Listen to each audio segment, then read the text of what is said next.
orc into your work.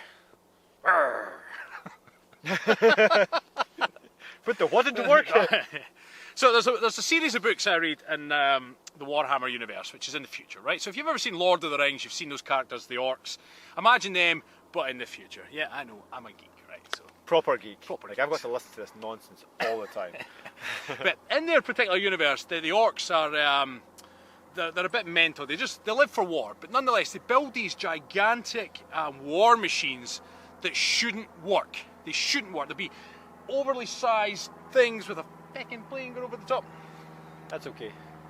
It's an orc warbird. Yeah, they build these oversized constructions with massive guns that are 10 times bigger than the unit itself. It shouldn't balance, but for some reason it does, and it shouldn't move, but again, somehow it does.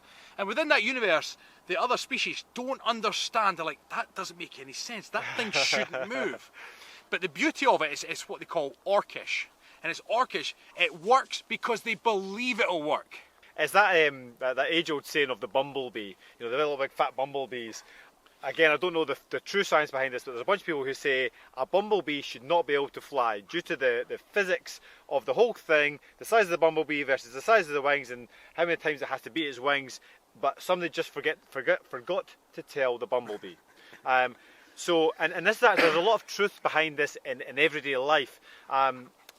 We just don't know what is true and what's not, and more often than not we can convince ourselves that something is not going to work because it's improbable, or we just can't control that side of life, or whatever the excuse may be. But what we've certainly experienced and what we try to teach all of our clients, both our one-to-one clients, our group sessions, and you guys, is that you can make anything work if you truly believe.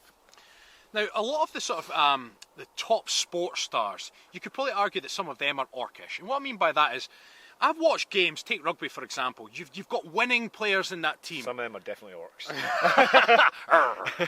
And now basically, if they're winning players, right, so basically your team's losing, but to the dying seconds, that player's like, it's not done till it's done, and they believe that they can get the job done. And you know what happens? It's the last 10 seconds of a match, they intercept the ball and they get a breakaway score, and you're like, what the hell? But they never once doubted themselves. They believed that the game was still winnable. And you're like, what? I mean, there's some games, teams go down like 4 or 5 tries, and it's like, no, we're going to go in, half time, come out, we're going to bring 4 or 5 tries, because if that team can score a 4 or 5 in the first half, then we certainly can. They come back, win the game. It's very orcish, because they believe that it'll work.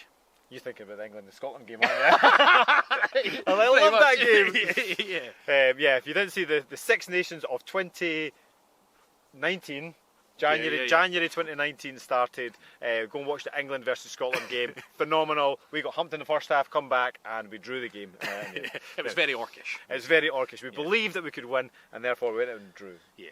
No, it's not. So what we want to say for your own lifestyle, whether it's a health and fitness journey, or if you've got a plan or something you want to do with business, you know, you've got to put your heart and soul into it, and you've got to truly believe it's going to work. If you don't believe it's going to work, then don't do it, because you're just wasting your time then.